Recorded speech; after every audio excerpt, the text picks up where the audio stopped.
porque não me envergonho do Evangelho de Cristo, porque é poder de Deus para a salvação de todo aquele que crê. Desperta, Arapiraca! Está começando mais um podcast Desperta Arapiraca e nós estamos aqui em um momento maravilhoso recebendo um convidado especial. No nosso 6º episódio, nós iremos falar sobre a igreja nos anos 2000. Então vamos ser um pouco nostálgicos hoje, né? Vamos falar sobre a igreja do início dos anos 2000 e hoje estou recebendo meu querido amigo particular, meu querido Dionísio Souza.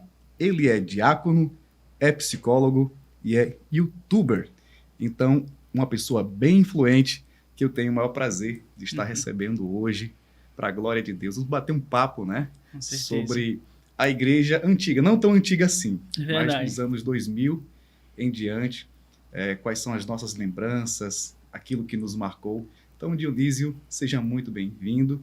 Esse bate-papo aqui, o Desperta Arapiraca, é para nós trazermos assuntos atuais, assuntos alguns polêmicos, mas tudo baseado na palavra de Deus. Então, pode se apresentar ao povo e a gente vai começar a conversa. A paz a todos, né? Boa tarde. Para mim é uma alegria, né, estar aqui com vocês e sem dúvida a gente tem muito a agregar em cima desse assunto, né? É igual o Klaus falou, não faz tanto tempo assim, né? Os anos 2000, mas a questão é que o tempo voa, né? O tempo voa muito rápido e parece que a cada momento surgem novas transformações e cada vez mais intensas, né? Então, sem dúvidas, a gente conversar sobre esse assunto, o perfil da igreja no ano 2000 e de alguns anos atrás, nos ajuda também a entender algumas coisas até do nosso perfil atual, né, da nossa igreja, e eu creio que, sem dúvidas, vai ser um assunto que vai agregar. Pois é, e temos muita mudança, né? Com certeza. 2024, esses 24 anos aí que se passaram, parece que a dinâmica foi bem intensa na igreja. Pois bem, tem uma frase aqui que eu deixei anotado, que eu achei bem interessante, de Roy Bennett. Ele é músico, ou era, né? Eu não verifiquei se já é falecido, mas tem bastante tempo. Ele é compositor do Elvis Presley. Ele falou uma coisa bem interessante, que eu até vi replicar essa frase em muitos lugares.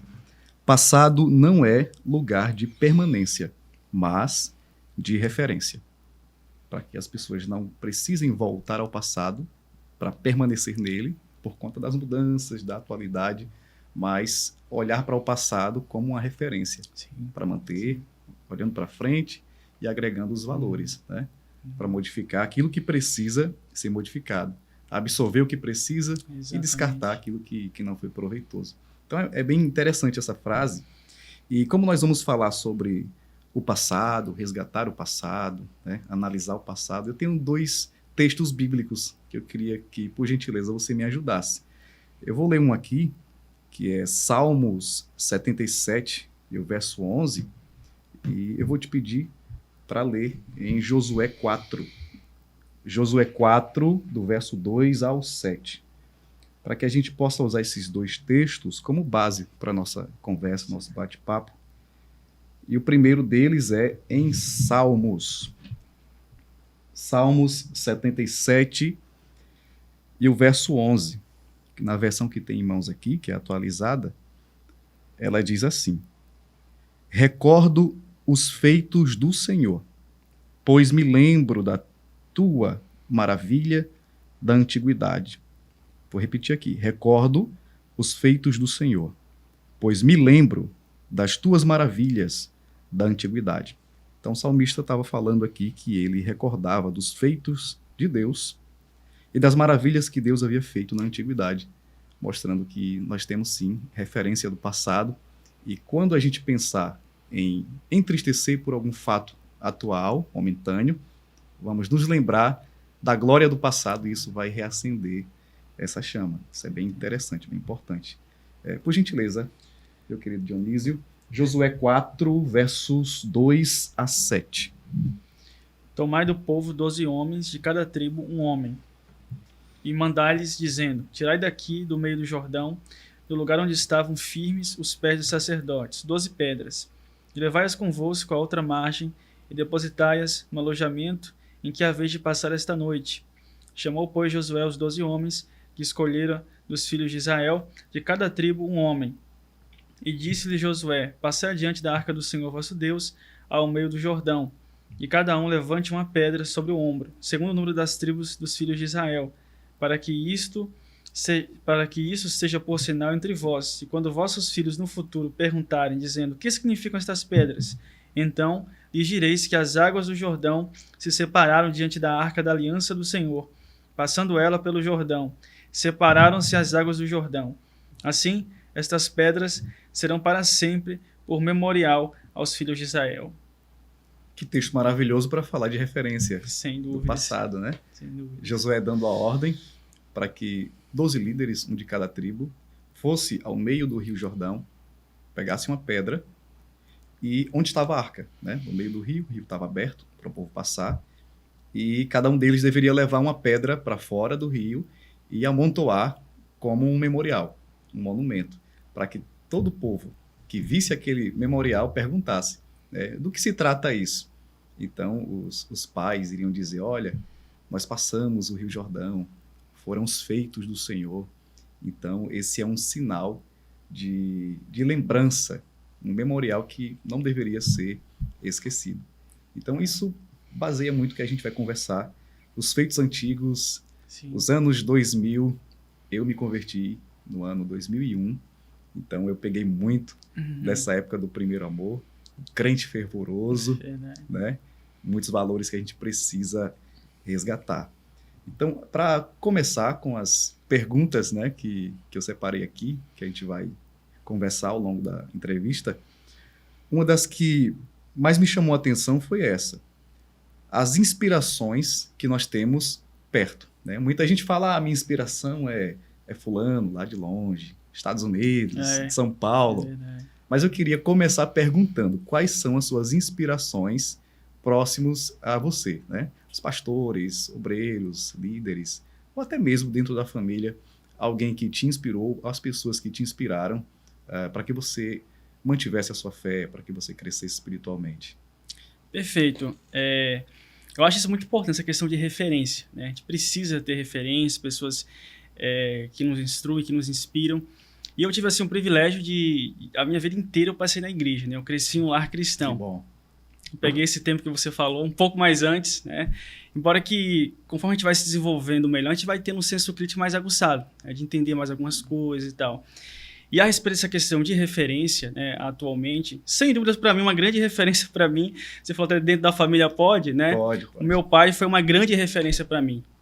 Porque sempre eu era novinho, aí tinha aqueles desenhos bíblicos, e ele me ensinando, ele lia os textos da Bíblia. Eu lembro quando eu era novinho, quando eu era criança, eu tinha uma oportunidade, eu dizia assim: eu vou contar agora uma historinha da Bíblia. E aí pegava um texto que eu ouvia meu pai contar, de Lázaro, e a minha mãe também sempre me ensinou, me orientou. E para mim as maiores referências são essas que mais me ensinaram, mais do que eu aprendi no curso de teologia, né, em outras instâncias de ensino da denominação. Mas existem grandes homens de Deus, né, que a gente vê hoje que estão aí pregando a palavra de Deus, homens de referência, né? Também acho uma palavra muito boa do atual pastor Orisvaldo, né, aqui de Alagoas. Acho uma benção, acho uma palavra muito boa, já ouvi ele pregando algumas vezes, né? Pastor Eliseu Rodrigues, que é um jovem pregador e muito promissor, por sinal. Vamos falar bastante sobre os pregadores atuais aí. Perfeito. São, assim, algumas pessoas próximas que inspiram muito a gente, né? E, ao mesmo tempo, eu também bebo muito de algumas fontes mais antigas, né? Eu gosto muito também de Charles Spurgeon. Para mim foi um pregador que eu acho extraordinário. Eu gosto muito de ler os sermões dele, até hoje, que eu acho que são mensagens atualizadas, né, que estão sempre vivas. É sempre citado, né, pelos pregadores exatamente, que pesquisam mais. Exatamente.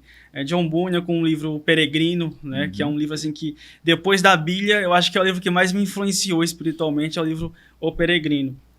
E assim, todos os pregadores que eu vejo que se aproximam dessa visão, a visão do peregrino, do Charles Spurgeon, aquele evangelho consistente, né? Aquele evangelho pleno, aquele evangelho também rígido quando deve ser, né? Não leniente com certas coisas. Os pregadores que partilham dessa visão são aqueles que eu gosto mais na atualidade de ouvir. E às vezes até escapa alguns nomes, mas dentre eles, dos que se falam muito agora, eu vejo o Eliseu Rodrigues, né? Gosto como eu falei aqui, da pregação do nosso pastor presidente, outros, meu antigo pastor também. E assim, dentre esses outros, que sem dúvidas tem muito a nos dizer. Então você morava em Coruripe. Isso. Aí tá aqui em Arapiraca, já há quanto tempo?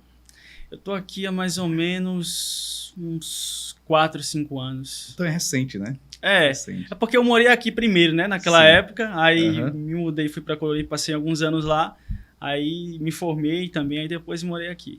Para quem não sabe, meus cabelos brancos, eu sou o mais velho, obviamente, né? Pouca coisa. E peguei esse rapazinho, esse adolescente, um pouco mais velho, o mesmo período em que nós frequentamos, nós congregamos na Assembleia de Deus aqui. Sim, e a gente pôde conversar um pouco, né? Fazer a obra do Senhor juntos, mesmo jovens. Eu fui um obreiro mirim aqui em Arapiraca. Eu te perguntei, mas eu queria também falar rapidinho sobre umas referências para mim, próximas, pessoas próximas a mim. E foram 4 pessoas que me inspiraram, e me inspiram, né? O primeiro deles foi o pastor Gilmar. À época, o presbítero Gilmar, que despertou em meu coração o desejo de ser um pregador. Né?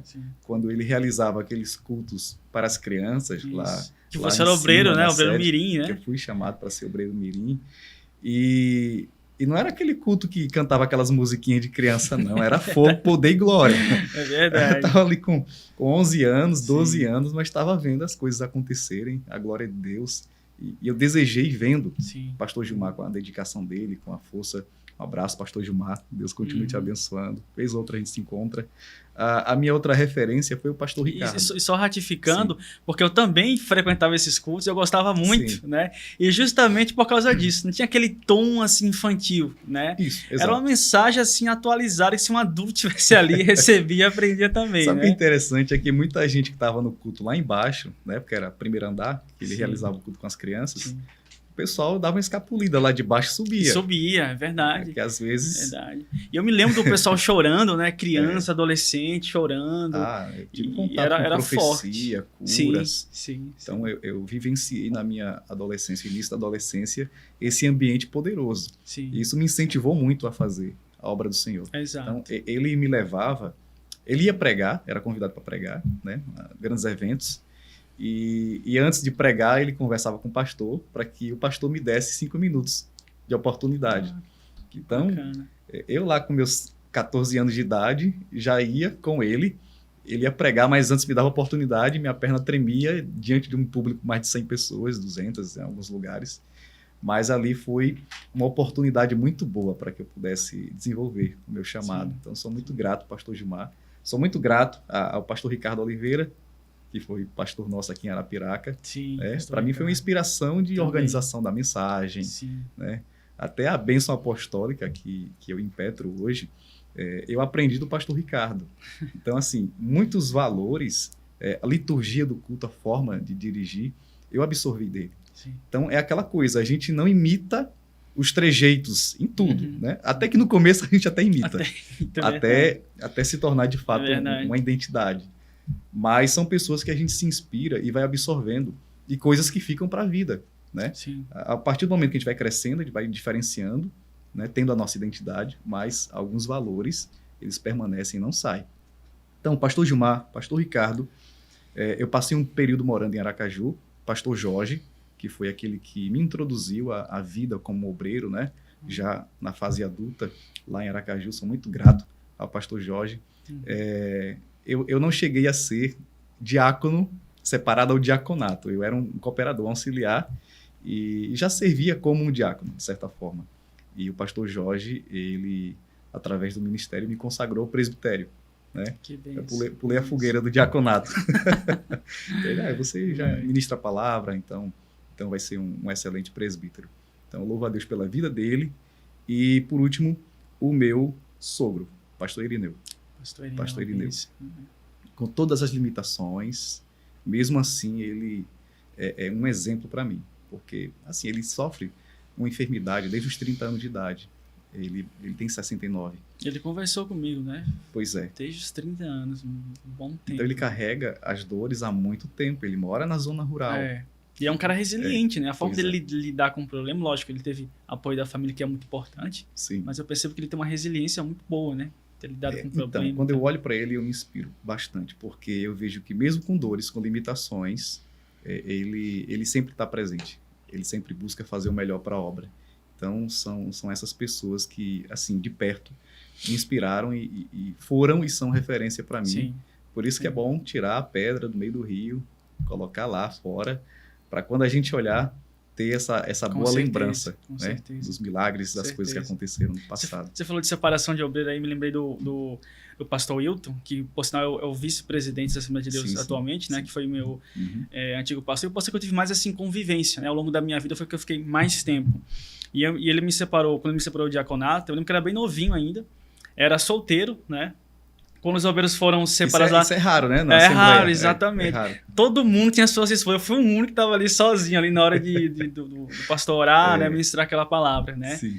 E assim, tenho muito carinho e respeito por ele, por esse apoio, né? E eu acho importante isso quando a pessoa olha para um jovem, né? E quer desenvolver aquele talento, quer preparar para a geração futura, né? Até porque a igreja é isso, você não pode olhar só para o atual, tem que preparar a geração futura. Muitos daqueles pregadores do lado que a gente ouvia quando era menorzinho, né? Hoje em dia não está mais na ativa por alguma razão, morreram, né? Então essa geração, ter uma geração preparada para o futuro é uma coisa extremamente importante, né? E quando a gente vê na atualidade pastores que são até visionários, né? Em olhar assim, não, você ministra a palavra, tá, vamos dar um passo além, né? Isso é fundamental. Né? Maravilhoso.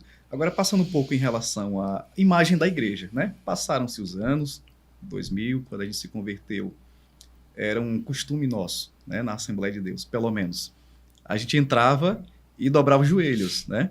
Só levantava depois que o pastor pegava no microfone. Sim. Tocava a campainha, a sinetazinha que tinha lá. É verdade. Né? Mas não tinha conversa, era só oração, né? E eu sou da época ainda que sentava um homem de um lado, mulher do outro. Sim, não sei se... também, você também, é da mesma época, um pouco mais novo, mas tem essa memória.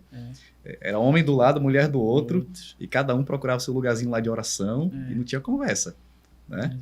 E a estrutura era diferente de hoje, era menos confortável. Mesmo assim, a igreja estava cheia de gente. E quando faltava energia, parece que o povo ficava mais crente ainda. Né? Que era tanto glória a Deus, aleluia. Acendiam umas velas ali para poder enxergar a Bíblia, né? Mas, assim, eu percebia que na dificuldade as pessoas se tornavam mais fervorosas. Né? Então, a pergunta é essa. As pessoas, elas perderam a reverência no templo nos dias atuais, nesses últimos anos, em comparação com o início dos anos 2000? Como é que você vê esse panorama de mudança de comportamento na igreja? Então, eu avalio isso até à luz da própria Bíblia. Né? Eu entendo que quanto mais o tempo passa e vai se aproximando o tempo da vida de Jesus, sim, o sinal é apostasia, os tempos vão ficando mais tensos. Né? Então, quanto mais o tempo avança, eu creio que as coisas tendem a ir se agravando. E até a previsão bíblica para isso. É uma previsão meio um tanto sombria, né? Mas é o que acontece. E aí entra, né? Eu vejo a modernidade. A modernidade vai entrando, muitas coisas, muitas distrações, muitas coisas que roubam a sua atenção, né? Que antigamente não tinha tanto assim. Antigamente até televisão começou inicialmente sendo que proibido, né? E hoje em dia é uma outra visão, né? E eu vejo assim...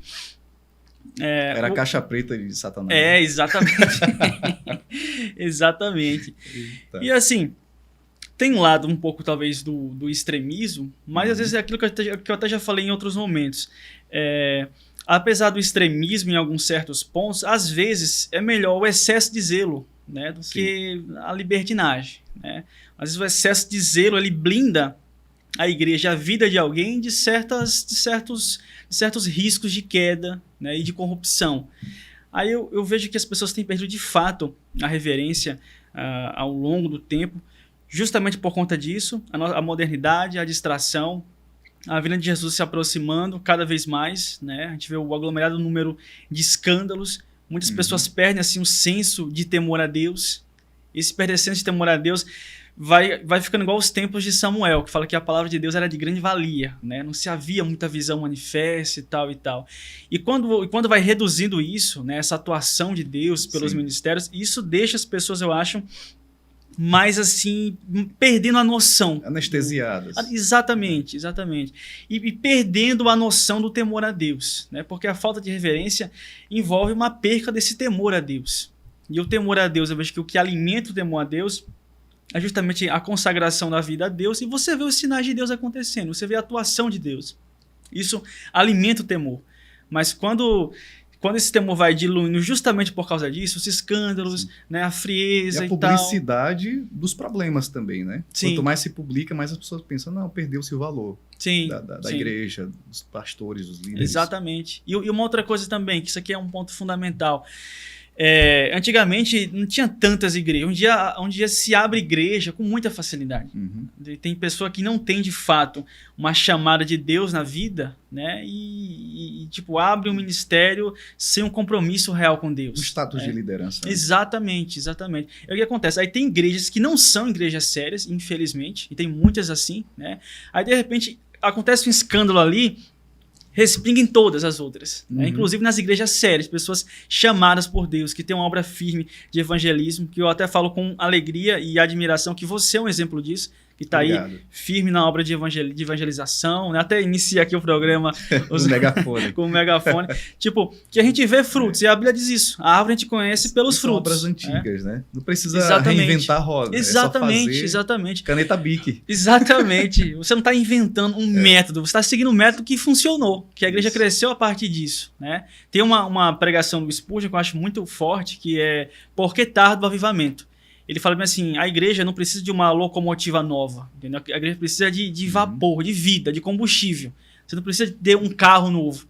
Você precisa ter um carro que tenha combustível, que tenha vida, entendeu? Então, quando você está atuando, que há a confirmação de Deus, que há a operação do Espírito Santo, é isso que faz crescer, é isso que funciona. Só que tem muitas igrejas, infelizmente, que procuram, que estão aderindo à modernidade, que permite adentrar o mundanismo. Dancinha do TikTok no altar. Exatamente. E termina que isso até macula a imagem dos evangélicos. Enquanto as igrejas sérias estão seguindo em frente com o seu propósito, com a sua missão, né? Tem aquelas que infelizmente não têm esse compromisso, isso macula, e é justamente a publicação dessas coisas que a gente vai vendo ao longo do dia a dia que leva algumas pessoas a perder essa noção de temor. Mas tá assim, tá bagunçado, tá assim. Mas Deus permanece o mesmo, e que se você for olhar para a Bíblia, Deus tem sempre o tempo, né? Teve momentos de muita escuridão e corrupção na época da Bíblia, que parecia que estava normal. As pessoas que estavam nessa época estavam como muitos de nós hoje, né? Vivendo uma época normal, triste, então não é um fenômeno frustrados. Não atual. Com certeza não. Com certeza não. Vai, exatamente. volta, sobe, desce. E Deus tem um tempo dele, né? Para julgar, para exercer a justiça. Agora, o que eu vejo é uma coisa. Nós estamos em um tempo sem precedentes. A gente está muito próximo da vinda de Jesus. Eu até tenho convergência com aquele relógio do fim do mundo. Você já viu o relógio do fim do mundo? Não. É um relógio que foi criado por cientistas. Não, um relógio que foi criado por cientistas que eles atualizam de acordo com o que ocorre no mundo. Tipo, as guerras, epidemias e tal. Eu não me lembro exatamente da última atualização, mas ele está bem próximo da última hora. Ele está bem próximo da meia-noite. Então é recurso. Isso. Se exaurindo. Não tem nada a ver. É incrível isso, que para mim parece até uma inspiração divina, porque os caras que estão por trás são cientistas. Eles não são... não é uma coisa que tem a ver com a Bíblia, não tem nada a ver com a Bíblia. Eles estão avaliando a situação do mundo e o quanto o mundo está perto da sua extinção. E para eles, por causa desses conflitos, pandemia que teve, agora o mundo nunca teve, na perspectiva deles, tão próximo da sua extinção. Eles estão falando extinção porque eles não têm visão bíblica, né? Mas para nós serve até de sinal, porque isso mostra que o mundo está muito próximo da vinda de Jesus, do Apocalipse. Sim. Então eu vejo que esse cenário ele é muito mais delicado do que outros que já ocorreram no passado, entendeu? A apostasia tende a ser maior, o cenário para o anticristo... Então se intensifica, né? Como as dores de parto, né? Sim, quando se aproxima a dar à luz, né? Próximo disso, as dores se intensificam. Exatamente. Então é uma coisa... Assim, você falou que é muito melhor o zelo do que estar totalmente relaxado. Exato, perfeito. Quando se mira na perfeição, você acerta mais do que deixar de todo jeito. Sim. Eu sempre uso uma ilustração lá na igreja, quando eu falo sobre zelo, santidade, o Código de Trânsito Brasileiro. Que todo mundo diz, é impossível cumprir esse negócio. Sim. Tem muita regra, muita coisa, ninguém vai fazer isso. Exato. Agora, se a lei fosse pior do que ela se apresenta, né? Se ela fosse mais tranquila, mais branda, mais rasa, as pessoas seriam que tipo de motorista? Exatamente. Se assim já tem problema, se assim já dá problema, imagine. Eu tive um professor, quando eu estudava Ciências da Religião na Federal de Sergipe. Esse professor, ele era bem ferrenho, né? Sim. Ele ficava na porta, a aula começava às 19 horas, ele ficava na porta. É incrível. Um senhor, professor de Psicologia da Religião. No curso de Ciência da Religião, ele tinha Psicologia da Religião. Sim. Pessoa muito gabaritada. E ele mantinha a tradição dele, né? Ele ia com praticamente a mesma roupa, com camisa de botão branca e tal. Aquele cara que não muda. Sim. Ele ficava na porta. Ele olhava no relógio, ficava na porta. 19 em ponto, ele fechava. Não importa se alguém estava entrando. Batia a cara na porta. Ele entrava, começava a aula, não admitia bocejo de ninguém, sentado de qualquer jeito. Tinha aquela linha dura. Já outro professor, a pessoa entrava e saía a hora que queria, nem avisava nem nada. Aí eu pergunto, qual foi a disciplina que eu mais aprendi no curso? Exatamente a do Carrasco. Porque assim, ele ensinava e eu prestava muito mais atenção, com medo de fazer alguma coisa, assim, e fixava no conteúdo. E eu lembro de assuntos até hoje, né? E isso passou uma década praticamente já. Sim. Então, assim, eu vejo que quando você é exemplo de zelo, você vai ser criticado, vai ser rechaçado, mas prossiga, continue, porque ali é o certo. Você não vai se nivelar por baixo. Sim. Então, eu acho que a igreja precisa ainda ter essa referência daqueles que guardam a sã doutrina, daqueles que pregam a palavra e não têm medo. Né? O mundo pode estar virando cabeça para baixo, pelo avesso. Com certeza. Mas quem é santo, quem anda na busca da santidade, vai ainda continuar sendo o exemplo. Com certeza. Você até me lembrou que você falou isso daí sobre isso pro seu professor, do próprio irmão Gilmar. Que eu lembro de uma das coisas que me deixava assim, bem atento, é porque tinha disciplina, entendeu? Ninguém bagunçava lá, não. Uhum. Ele colocava disciplina e tinha aquele temor e aprendia, né? Então o zelo, ele é importante. Eu acho que é uma das coisas também que provoca as mudanças, né, na igreja atual de uma forma generalista aqui, tipo, a gente vê que a ênfase era uma liderança mais zelosa, entendeu? Sim. E às vezes um zelo que uma geração mais nova tende às vezes até a não captar, entendeu? Igual aconteceu na Bíblia mesmo, quando a Bíblia fala de Josué, que você até leu aqui Josué, e quando ele prolongou a sua vida e os anciãos também de Israel, o povo não se corrompia. Aí depois veio uma outra geração, né? Quando todos os anos daquela geração foi embora, veio uma outra que não conhecia o Senhor e se corrompeu, né? Que é um temor que eu tenho no meu coração, né? É uma geração antiga, mais zelosa, que via mais sinais de Deus, que está indo embora, né? E o que a nova geração, será que a nova geração realmente está aprendendo com a antiga, né? E considerando isso, né? É uma Você acha que esse conforto da modernidade alterou muito esse comportamento do cristão? Porque antes, por exemplo, eu lembro que a igreja era cheia de bicicletas ao redor. O pessoal ia de bicicleta, o irmãozinho, né, um paletó de um tamanho, uma calça de outro, paletó de uma cor, a calça de outra. Né? Assim, as dificuldades da época. Exatamente. Enfim, ele ia na bicicletinha dele, a irmãzinha ia na frente, botava as crianças atrás, ou o contrário, e assim fazia. Às vezes chegava com lama no sapato, na calça, né? Passando por rua que não era pavimentada, com lama, e chegava lá. Aí hoje você tem Uber, você tem carona, você tem tanta coisa, e parece que a frequência diminui, o fervor das pessoas é diferente de antes. Então, você considera que a modernidade atrapalhou mais do que ajudou o relacionamento com Deus? É uma pergunta que tem que ter tempo, né, para a gente refletir. Sim. E uma pergunta muito pertinente. Mas eu acho que a parte que eu acho complicada é dizer se mais atrapalhou, mas porque tem benefícios também. Quando a gente olha, esse próprio podcast aqui é um benefício, né? Tem gente que vai estar lá em casa, no conforto da sua casa, se informando melhor, trazendo alguma informação que pode até agregar para a sua vida espiritual, né? Hoje em dia, cultos sendo transmitidos pela televisão, pela rádio, né? Tem a acessibilidade de informação é maior. Antigamente, hoje até quem tem acesso a um livro físico tem um PDF na internet, você tá muito disponível. Tem esse lado que é positivo. Mas quando eu olho também para o lado negativo, né? Igual você falou aí, e eu citei aqui no começo, tem muitas distrações hoje em dia. Né? Hoje em dia, Exato. o camarada tem no seu celular, ele pode assistir filme, ele pode ver alguma coisa, entendeu? Tem os conteúdos ruins, né? A sensualidade, a imoralidade que está impregnada na internet, e tem feito muitos ministérios naufragarem com isso. Teve até agora, recentemente, você viu um pastor da Assembleia de Deus, né? Que é até muito conhecido, que ministrava sobre palestras assim para a escola dominical e tal, Sim. e foi preso, né, justamente com conteúdo impróprio, né, envolvendo crianças e tal. Então, assim, a modernidade também trouxe, né, muitas coisas também negativas, né, muitas distrações. E eu acho que como a nossa carne, ela tem muito mais afinidade com as coisas ruins, né? A nossa natureza humana, ela é caída, ela tem afinidade com isso.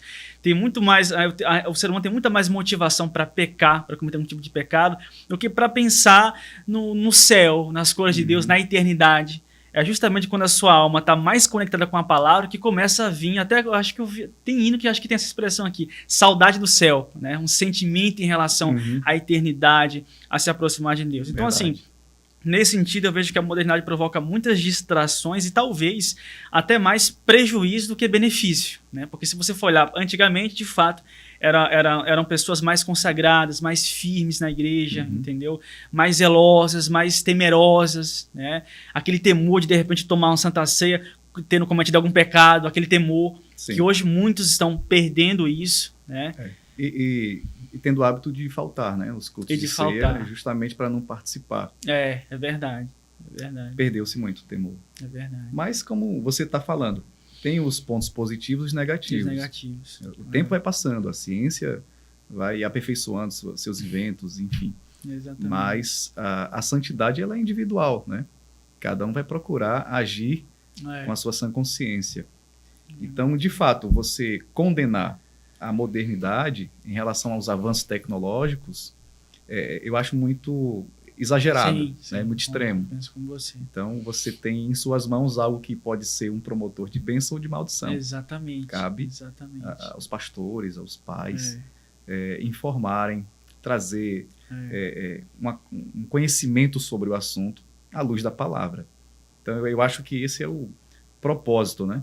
Não ser submergido na modernidade, mas usá-la ao seu favor. Por exemplo, isso aqui, ó. É verdade. E Pedro, Paulo, imaginou que haveria um megafone? Meu Deus do céu, isso aqui alcança muita gente. Ao mesmo tempo que alguém que escuta a música de Arrocha pode ficar lá sofrendo e fazendo barulho nos ouvidos dos vizinhos, né? Exatamente. Então, assim, depende do que você vai fazer. Como você vai usar. Pois é. Outra pergunta que eu tenho aqui é em relação à mudança também nos eventos. Nos anos 2000 e tempo se passando, aí eu perguntei aqui, escrevi, né? As cruzadas e congressos deram lugar aos shows, e tem também uma onda de show de talentos, de cantores gospel. Exatamente. Né? Então, assim, antes eram as cruzadas, que tinha os cantores, a pregação e o convite à conversão de almas. Hoje se centraliza mais na figura de um cantor. Então, o que é que você acha? Que a gente deve resgatar as cruzadas ou tá bom do jeito que tá, esses shows? Com certeza. Eu acho que antigamente, igual, isso remete a outra questão que você falou aí, sobre temor, sobre reverência. Né? Eu acho que os cultos, eles eram mais impregnados desses fatores. Faziam eu lembro até que a gente, jovenzinho, a gente às vezes queria levantar fundos, né, para organizar uma festividade e tal. E havia também a preocupação, vamos se consagrar, né, vamos orar até o momento X, vamos fazer um jejum e tal. Né? Aquela preparação espiritual. Aquela preparação espiritual. E hoje em dia, uma vez que hoje em dia você se tornar um grande pregador ou um grande cantor, especialmente um grande cantor, se torna um status, né? Antigamente não era como hoje. Hoje em dia está se tornando um status, né? O mundo gospel se tornou um império muito poderoso, ao ponto de você ver cantor secular, entretenimento, ao ponto de você ver cantor secular querer sair para vir para cá, entendeu? Porque sabe que se tornou um mercado poderoso, né? E eu acho que é aí que entra o problema. quando querem usar justamente essa questão do mercado e impregnar isso nas festas, nas festividades, entendeu? Transformar o que era para ser uma cruzada onde as pessoas se consagram a Deus, onde chega a ser, às vezes, até um culto de uma personalidade. Ah, vai estar o fulano X aqui. Ah, vai estar o fulano... Eu não sinto muita motivação quando tem um evento do cantor X, sim, do cantor Y. Assim, sim. Eu ainda tenho a minha essência dos anos 2000, do começo, né? Sim. Peraí, não vai ter um pregador, não vai ter um... É só a música até o final. Aí eu fico meio... Às vezes eu vou pra acompanhar quem convidou e etc. Mas assim, eu tenho essa nostalgia do passado, das cruzadas. E é isso que eu falei aqui, a preocupação. É surgir uma geração nova, posterior a você, que não viu isso de lá e que já vê aqui como normal. Poxa, isso aqui é normal, entendeu? Que não é. Teve uma vez um evento que eu participei, que foi a Cassiane. E aí, quem pregou, se eu não me engano, acho que era a Elcio de Assis, na época. Sim. E quando a Cassiane foi, tipo... Assim, as pessoas perderam... Tava tão cheio o ambiente, tão cheio, que se você tirasse um pé aqui, aparecia uma pessoa, entendeu? E anunciou, Cassiane vai estar lá e tal. E a gente viu que no culto tinha gente que até quis vaiar o pregador. Tipo, sai daí, eu quero só o cantor. Queria o cantor. Aí depois a Cassiane foi, acho que cantou 5 músicas, entendeu? E as pessoas frenéticas gritando e tal. Eu até nunca me esqueci disso. Exato. Mas se fosse se fosse a gente, tinha que orar pra sair vivo de lá, né? Pois é. E eu me lembro, eu nunca me esqueci disso de um amigo meu. A gente até fez chacota, depois brincou com ele com isso, porque ele falou assim: as coisas só Cassiane pra cá, Cassiane pra lá, como que reclamando, protestando, né? E aí quando chegou no final, a gente olhou pra ele e tava lá, Cassiane, e gritando. Era o cara mais frenético da noite, entendeu? Foi ele, e tava com essa crítica. E aí, tipo... A gente vê que virou praticamente, não era a intenção essa, logicamente, do evento, dos irmãos, mas virou muito um culto à personalidade, porque era uma pessoa famosa que estava ali. A pessoa quer tocar, quer estar perto, quer ver. Exatamente. Alguém que é tão midiático, que só aparece na TV. Exatamente. Eu me lembro uma vez que eu assisti, acho que foi um vídeo até do Marco Feliciano, daquelas mensagens antigas, e uma vez ele usou uma colocação, e eu acho, se não me engano, até justamente envolvendo a Cassiane, que parece que também estava no evento. Ele falou assim, aí você vem pra cá porque tá aqui pessoas conhecidas, porque tá Cassiane, porque tá aqui Pastor Marcos, se entristece o Espírito Santo. Você tem que vir aqui para fazer uma aliança com ele e tal. E eu nunca me esqueci dessa colocação dele, que eu achei muito pertinente, né? Acontece muito isso hoje em dia, as pessoas irem para um evento por causa de uma pessoa. E eu acho que isso aqui até vai comprometendo a identidade de muitos eventos. Cartazes de igreja, né? Um monte de cabecinha ali. Exatamente. Participação de todo mundo. De repente até eu tô no meio e não fui convidado, né? De tanta gente que vai participar. Exatamente. Eita, meu Deus. Então, assim, infelizmente, muitos que criticam a idolatria acabam idolatrando mesmo. Acabam idolatrando, exatamente. Em um espaço que não era. E isso foi uma coisa interessante. É mais fácil você identificar problemas externos do que internos. É mais fácil eu olhar para uma pessoa assim, de jeito, esse cara é muito idólatra, ou alguém de uma outra religião e tal, do que eu me questionar sobre alguns comportamentos. A gente é mais vigilante sobre os erros dos outros do que dos nossos próprios. E às vezes a pessoa não identifica que está vivendo um padrão de idolatria e não sabe. Pelo amor de Deus, gritar nome de cantor, gritar nome de pregador. Eu fico tentando imaginar a mente dessas pessoas. Assim, uma crítica pessoal em relação a show de talentos para cantores evangélicos. Porque quando se fala o show de talentos, quem canta mais, quem não canta, primeiro, segundo colocado, não se tem uma crítica tão forte se fosse fazer do mesmo jeito com pregadores, entendeu? Verdade. Vamos ouvir primeiro um pregador, depois outro, para saber quem tem mais talento, quem prega mais. Eu não consigo enxergar desse jeito. Porque altar não é ringue, né? Não é para disputar quem faz ou deixa de fazer. É agregar. É você trazer para aquela pessoa um conhecimento a mais. Então, assim, a gente até brinca, né, quando vai pregar. Meu Deus, Dionísio vai pregar e como é que eu vou ficar? Depois que esse homem pregar, eu não tenho mais espaço para pregar. Todo mundo já ficou na pregação dele. Sim. Então, muita gente tem essa visão de competição. Tem gente que fica triste quando vê Deus usando o outro. É verdade. Né? Pregador, cantor, Deus usa e tal. Aí o camarada, rapaz... Agora, quando vier a minha vez, especialmente ninguém vai nem olhar pra mim. Em eventos grandes, lógico, obviamente que isso algumas pessoas, porque eu vi isso daí de pregadores do próprio evento falando isso, né, do evento dos Gideões. Já é o próximo tópico aqui que a gente vai falar. É o próximo tópico, no evento dos Gideões, que justamente até preparando aqui o próximo tópico, que é justamente... já vi alguns pregadores questionarem isso, né? De pessoas pregador que tem ciúmes demais do outro, né? Mais um evento como o Gideões e outros eventos, que tem eventos que promovem a pessoa, que você vai no evento e isso vai projetar mais o seu nome, né? E eu vi pregadores se queixando a respeito disso, e outros pregadores com esse sentimento, né? De competição. Tudo bem. Antes dos Gideões, só uma perguntinha que eu acho bem pertinente para o que a gente está conversando, em relação à postura dos pastores atuais. Porque antes você tinha como referência o pastor uma pessoa mais séria, né? A roupa do pastor é normalmente diferente dos outros. Eu fui no evento do Gideões, a gente vai conversar sobre isso, e hoje você vê muitos líderes com roupas esquisitíssimas. Sim. Expondo uma sensualidade que deveria ser evitada. O uso do cabelo, sei lá, a forma como ele aparece, a aparição dele em redes sociais, a publicação da própria vaidade excessiva, tá bem diferente de como era antigamente, né? Por exemplo, se você chegar para alguém e dizer, olha, isso aí é meu pastor, a pessoa vai ter uma imagem de que o pastor é uma pessoa posturada, séria, compromissada. Sim. Aí quando alguém vê um pastor postando fotos sem camisa numa piscina, entendeu? De sunguinha correndo na praia. Exatamente. Vai para a igreja com a calça que foi vestida a vácuo, entendeu? Cabelinho do pagodeiro com gelzinho, todo estrambólico, entendeu? Aquela coisa. Como você vê essa mudança de postura, pelo menos na aparência, na imagem pastoral, de antes e de agora? Sim, mais uma vez aquela questão que você falou aí da modernidade, né? Alguns pastores que a modernidade, em certos aspectos, como eu te falei, tem uns aspectos positivos de você usar uma tecnologia, né, diferenciada, de você ter mais instrumentos para você, de repente, até exercer o seu ministério. Mas existe também aquela questão que está ali paralelo do mundanismo, né? As pessoas quererem se aproximar mais, ficar mais parecido com um determinado artista, querer aderir a uma moda do mundo, uma moda da modernidade. E, de fato, eu acho que isso compromete a imagem que as pessoas têm dos pastores, porque, igual você falou, você falou uma coisa assim, eu até me lembro de um exemplo, eu não esqueci o nome do pastor, mas o pastor que chegou a postar uma foto de sunga.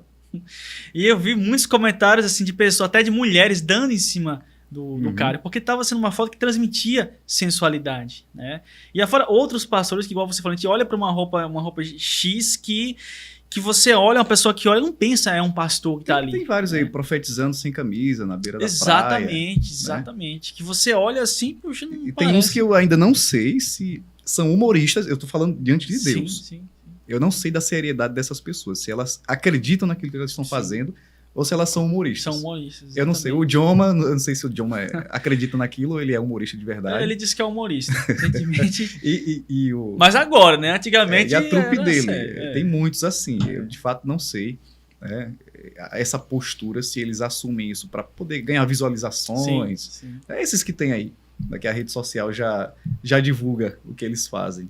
Exato. Mas eu acredito que isso acaba afastando muito a seriedade, a imagem da igreja. Com certeza. Acho que os pastores precisam se posicionar mais. Exatamente. Eu vejo pessoas aí, a rede social mostra tudo, com comentário jocoso, comentário de sensualidade, e no lugar dos pastores repreenderem ou apagar a publicação, o comentário, eles curtem e agradecem.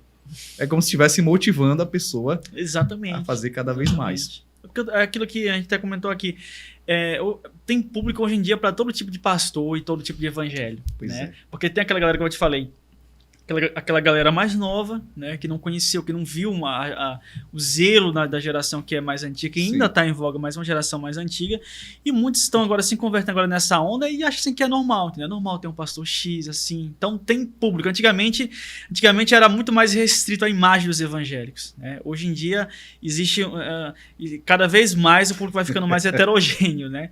Diferentes tipos de padrão, de visão, de filosofia. Deixa eu dizer, pastor, você que grava o seu vídeo descendo da sua Ferrari com a sua calça apertadíssima, você não me ajuda a pregar o evangelho.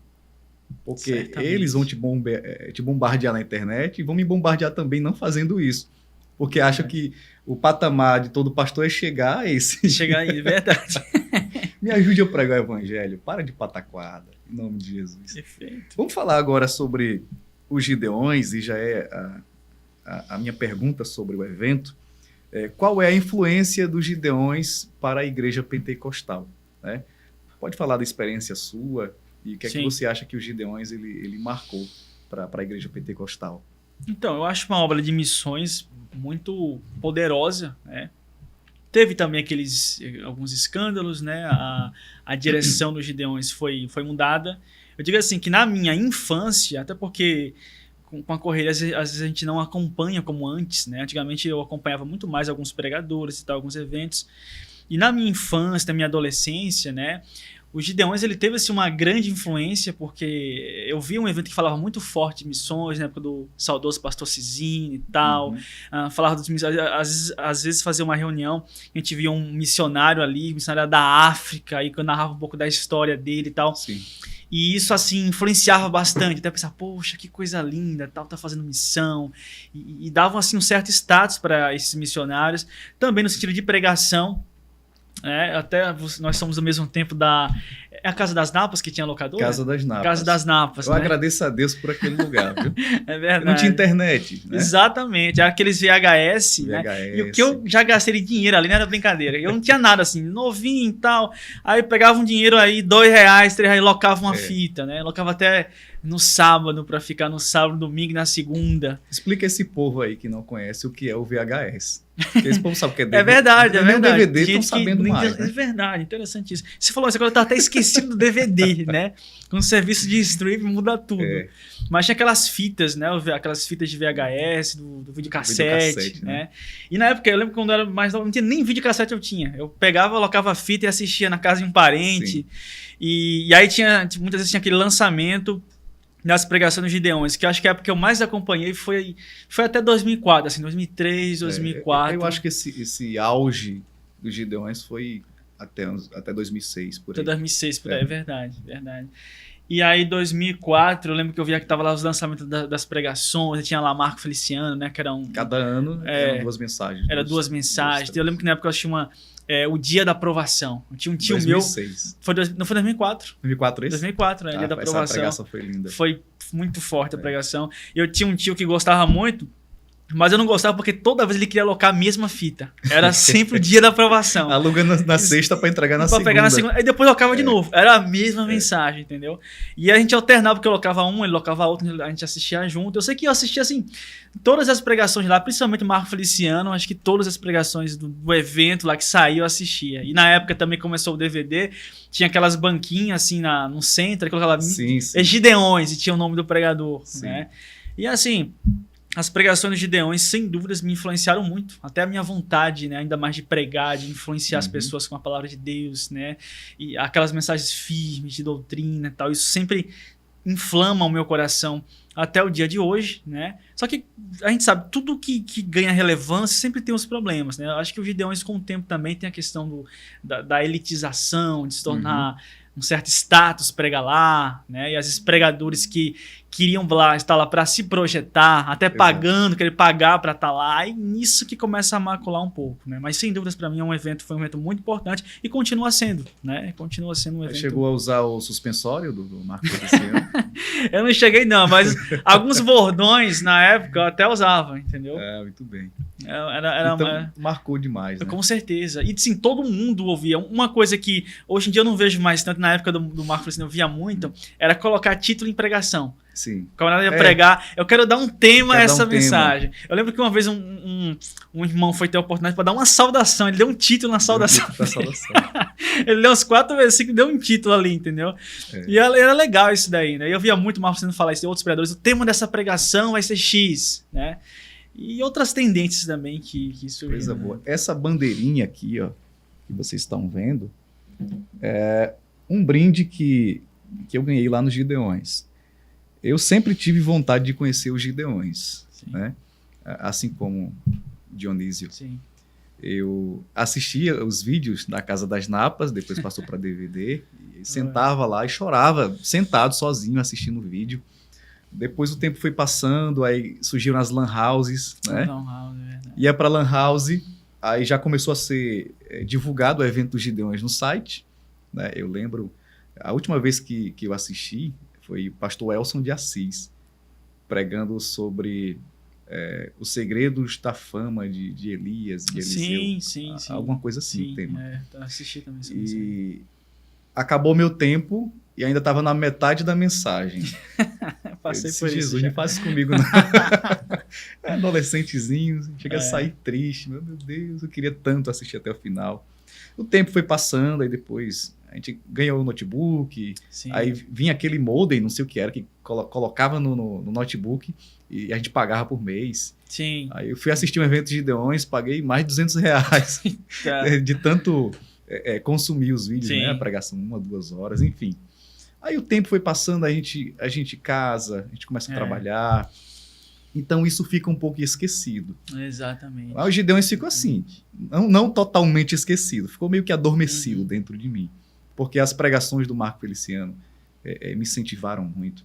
E tantos outros pregadores que a gente vai falar aqui, eu até separei primeira, segunda, terceira e quarta geração dos Gideões. Vou mencionar alguns nomes, a gente vai conversar se você conhecer, a gente vai falar sobre eles. E só uma observação aí do que você falou, realmente esse podcast de nostalgia, né? Você falou assim do DVD da Lan House, eu me lembro na época da Lan House que às vezes eu assistia uma pregação, um testemunho, e eu chorava, a lágrima descia e eu com vergonha que tava cheio de gente lá. E muita gente tava lá jogando, o cara não tá nem aí pra nada de religião, tava lá jogando lá, e eu lá chorando assim, enxugando as lágrimas. Tempo bom, meu Deus. Muito bom. Engraçado que como passou rápido, né? Se você for olhar o tempo do DVD, eu achei que ia ser uma tendência que ia ser pra ficar. Passou assim rápido. Aí foi Lan House. Lan House também passou rápido. Passou, hoje em dia todo mundo tem um celular, hoje em dia tem acesso à internet. Aí né? já no celular, agora todo mundo vê o que quer e às vezes nem foca mais. Porque a gente ia pra assistia. Exato. Mas hoje em dia no celular você começa a pregação, aí aparece uma mensagem, você já sai da pregação, vai pra mensagem. Exato. Da mensagem já tem um link não sei do que. Exato. Aí acabou. Quando é mais difícil de você conseguir uma coisa, parece que fica mais interessante pra você. Você se esforça mais. Quando é mais fácil, eu me lembro que às vezes eu vinha de Coruripe pra cá e eu pensei, poxa, eu não tenho um dinheiro aqui, eu vou comprar só de DVD de pregação. Aí eu tinha alegria de ir lá comprar, tinha um lugar lá perto do calçadão que vendia as DVDs e tal, vendia até Bíblia. Aí eu comprava, eita, comprei essa mensagem X. E assistia toda, né? Do começo ao fim. Exato, e assistia. Só que hoje em dia, qualquer pregação que eu quiser dessa, tá tudo na internet. E cortadinho. Né? Certinho, Aí quando você tem tudo com facilidade, parece que você não quer se esforçar mais tanto em assistir. É verdade. Isso é verdade. Aí eu sempre tive esse desejo dos Gideões. Aí passou-se o tempo e isso ficou esquecido. Fui fazendo a obra, pregando, enfim. Aí chegou a pandemia e durante a pandemia a gente vê algumas notícias, né? Sempre fala, vez ou outra, dos Gideões, que o Gideões ficou sem acontecer. Pela primeira vez, Gideões não vai acontecer. Aí passaram 3 anos, salvo engano. Foi quando? Foi em 2020? O último foi 2019, aí 2020, 21 e 22. Não aconteceu. Não aconteceu. Aconteceu assim, restrito dentro do pavilhão, só que todo mundo separado, aquela coisa. Coisa mais de evento da igreja mesmo. Aí o retorno seria 2023. 2023. A essa época da pandemia, tinha saído já o pastor Reuel, né? O escândalo. Sai pastor Reuel. O pastor Reuel saiu quando, você lembra? Eu acho que foi antes um pouco da pandemia. Antes da pandemia. Sou ruim com data. 2019 foi a primeira vez do pastor Zilmar, salvo engano. 2019. 2018 foi a última do Reuel, aí substituída, aquela questão toda. Sim. A família Bernardino toda pulverizou, cada um foi para um lado. Aí ficou só o pastor Reuel, né, disciplinado, e o pastor Zilmar assumiu, 2019. Aí foi o último evento Gideões, e vi pandemia. Depois, se tiver algum conflito aí de data, eu corrijo. Mas, assim, mudou-se muito a característica dos Gideões, que é o passo que vai crescendo. No começo eram poucos pregadores, mas os pregadores conhecidos. Exatamente. Depois, pela fama dos Gideões, todo mundo queria pregar. Aí começou a aumentar o número de pregadores, aí passou para quase 100, sei lá. Exato. Eu me lembro que nesse tempo aí dos VHS, noite, que a gente locava, né? Tinha lá os pregadores lá. Eu até me lembro de alguns, na época Lana Holder, né? Que na época Lana Holder, Marco Feliciano, Luiz Antônio, Carvalho Júnior. Eram uns 10 no máximo. Isso, né? Isso destacava mais, era mais interessante. Poxa, vai ter esse pregador X. Aí eu lembro que algum tempo depois, alguns anos depois, eu peguei na internet, saiu a lista de pregadores de Gideões. Sim. E na época eu baixava e não chegava ao fim a lista. Falei, poxa, como é que vai pregar tanta gente? Se pegar 2015, 2016, era uma centena de pregadores. Muita gente. Agora, isso trouxe um descrédito muito grande aos Gideões, porque muitos que estavam lá pregando acabavam sendo descobertos como pessoas escandalosas. Isso. Que se envolviam em escândalo, aí eram dos pregadores, eles só faziam tirar, aí entrava outros. Então, assim, perdeu muito a essência dos Gideões. Eu estive presente no retorno, né? 2023. Como eu cheguei lá? Não estava pensando em Gideões. De repente saiu uma notícia sobre Gideões, que vai voltar. Aí eu suspirei, né? Igual o rei suspirou, beber água da cisterna de Belém. Aí minha esposa ouviu. Eu disse, Gideões. Queria um dia ir lá para ver como é que é. Aí ela, por que você não vai? Aí eu caí em si. Eu disse, eu posso ir? Vá. É sério. Vai. É mesmo? É.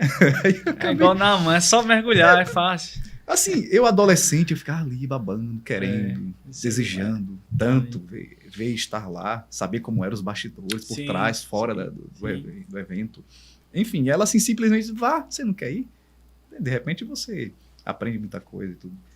Muito bem, aí comprei minha passagem, fiquei até hospedado lá no quartel, né, do bombeiro. O quartel do bombeiro bem pertinho do evento, 5 minutos. Bacana.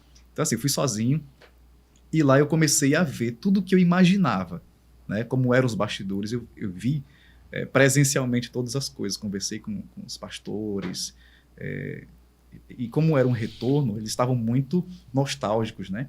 Os Gideões. Tanto que eu fui 2023 e fui 2024. 2024 eu já fui com a esposa. Só que 2023 eu achei melhor. Não melhor assim, pregou mais ou menos, não é isso. O evento pareceu ser mais bem elaborado, né? A expectativa parecia ser muito maior. E 2024 deu uma caída em relação à frequência de pessoas. Eu percebi que o primeiro ano do retorno foi bem mais pomposo, assim, o evento e tudo, foi bem melhor. Mas quais são as características que eu percebi nos Gideões? De fato, a ajuda missionária existe. Eu tive o privilégio de contribuir com missões, de ver o relato dos missionários, mais de 1.000 famílias sustentadas, né, no Brasil e no mundo. Existe sim.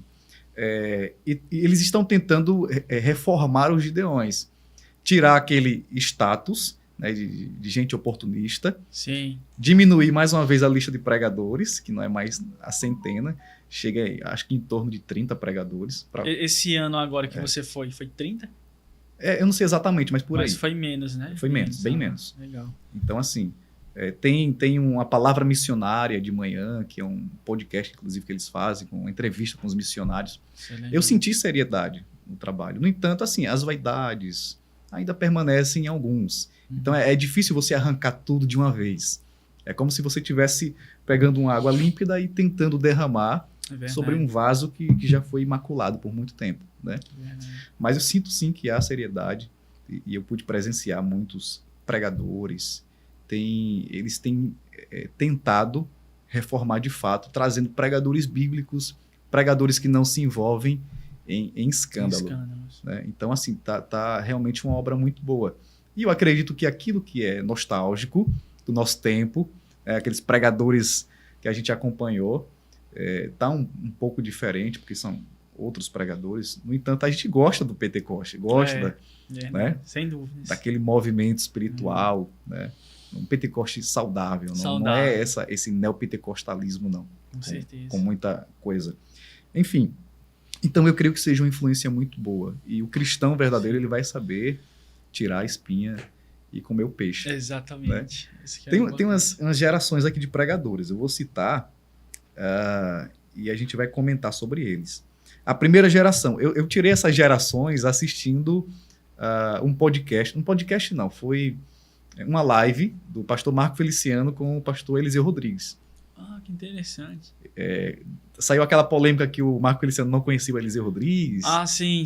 Aí, lembro, sim. Eles se encontraram pela força da mídia. Eles fizeram um podcast, foi? Eles fizeram uma live. Ah, né? Uma live, né? O Eliseu sempre faz. Acho que aí um começou a conversar com o outro, eles falaram sobre Gideões, sobre referência. Sim. Que o Marco Feliciano era uma referência para o Eliseu. Dúvida. Enfim. Aí nessa, o Marco ele separou, né, as gerações. A primeira geração, ele citou pastor Napoleão Falcão. Conhece? Conheço, com certeza eu conheço. Ele não é assim bem do meu tempo, de eu acompanhar os congressos e tal, mas no meu tempo, assim, quando eu era bem novinho, ele já era considerado um pastor assim, ilustre, assim, consagrado e tal. Eu vi os CDs dele.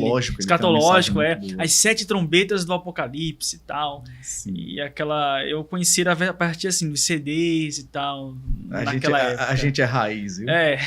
Me perdoem vocês que só conhecem o David Leonardo para frente, mas tem muitos pregadores de referência do meio pentecostal. Então, Napoleão Falcão, né?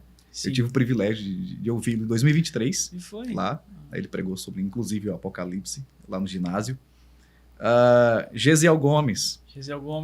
Eu também, a mesma coisa do Napoleão Falcão. Eu não acompanhei, né, no auge dele, mas no meu tempo ele já era um pregador muito conhecido, requisitado. E através de algumas mídias eu ouvi assim, algumas pregações, algumas mensagens. Mas aqui, acho que a que eu mais ouvi dele com atenção foi no Gideões. Gideões que ele profetizou para muitas pessoas e tal, né? Ele tem esse dom.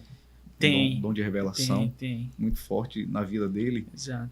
Tive também o privilégio, Deus me abençoou tanto, que nessa minha última viagem para os Gideões, eu pude ficar bem pertinho, né, no altar, e ele bem próximo a mim, e foi pregar. Foi uma mensagem simples, mas carregada de poder e autoridade. E Deus usando na instrumentalidade que sempre usa.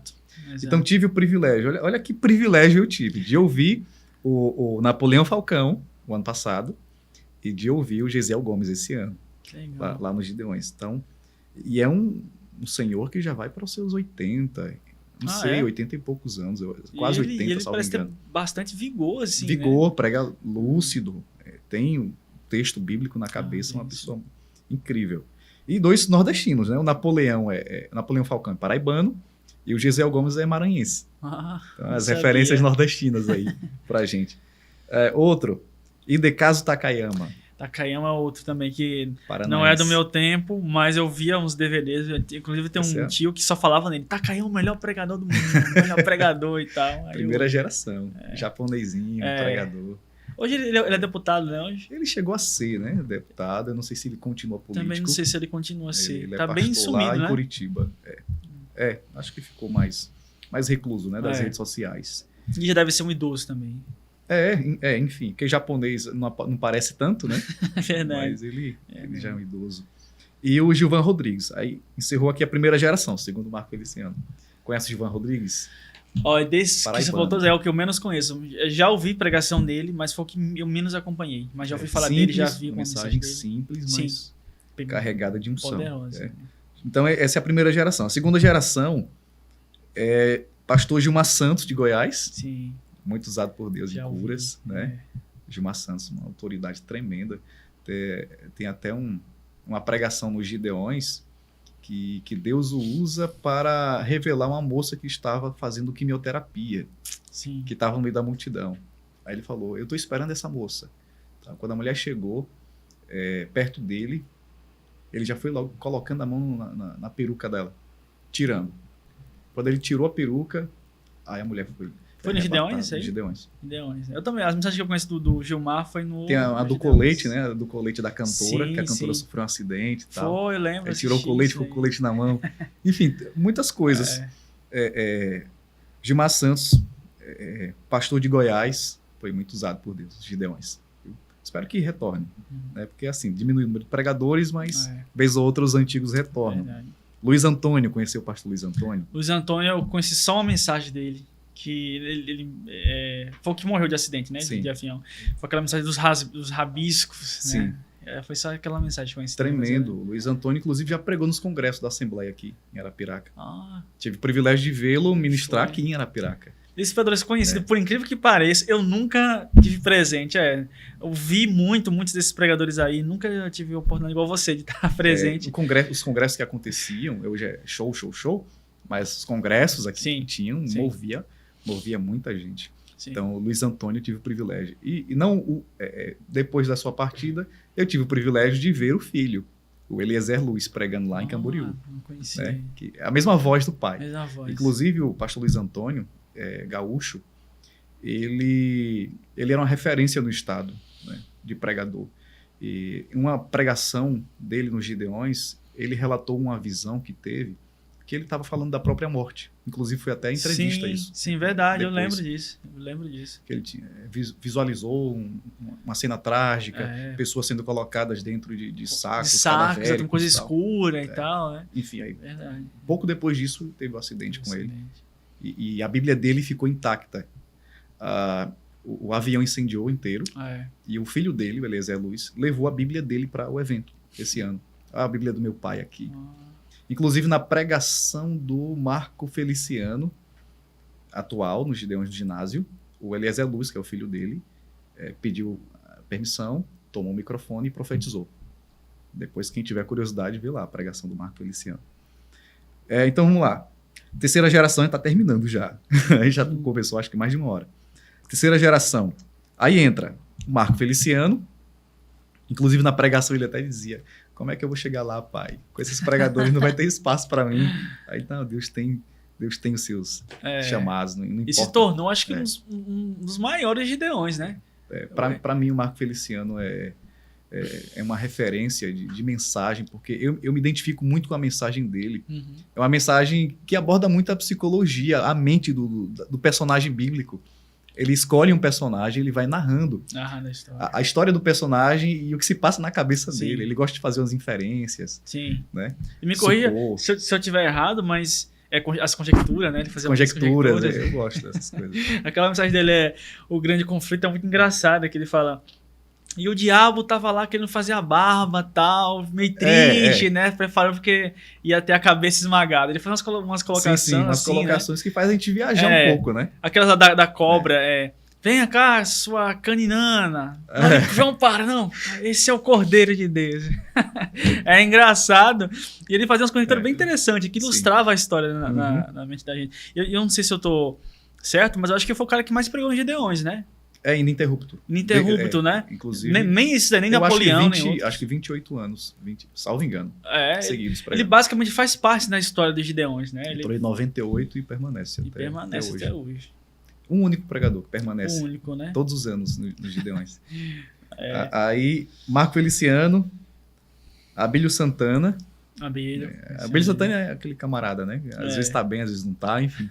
Inclusive, ele tá bem contra os Gideões, né? O Abílio falou umas críticas. Eu não sei se a crítica dele é em relação à nova direção ou à antiga, não sei.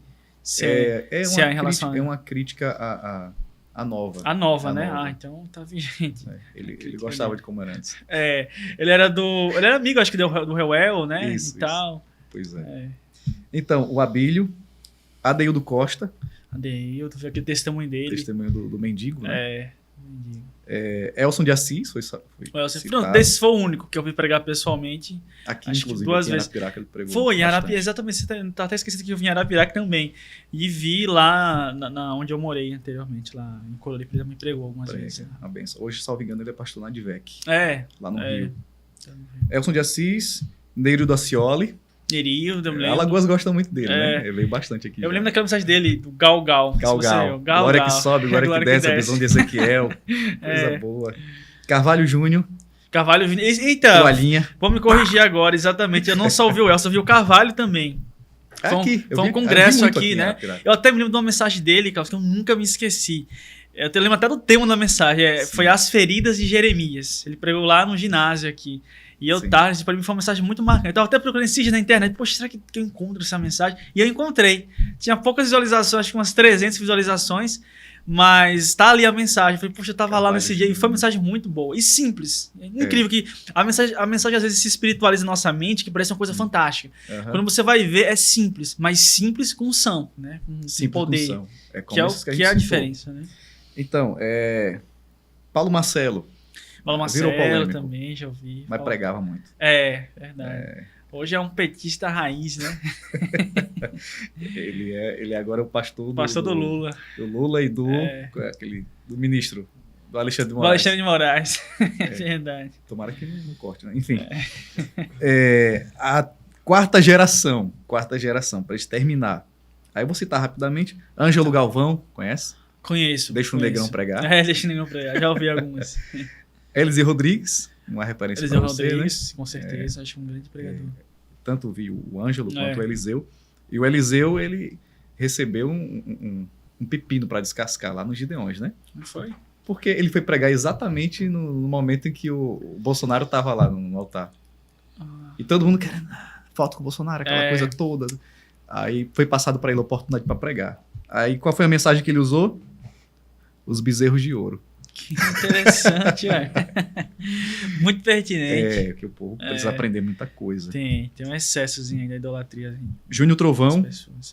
Esse eu conheço, assim, né, de ver, mas eu nunca acompanhei, assim. Pode ser que eu parei pra ouvir uma pregação dele, eu nunca parei. Eu sou mais desconectado dessa quarta geração. Eu sou mais conectado com a terceira. Pois é. Que é a do Feliciano.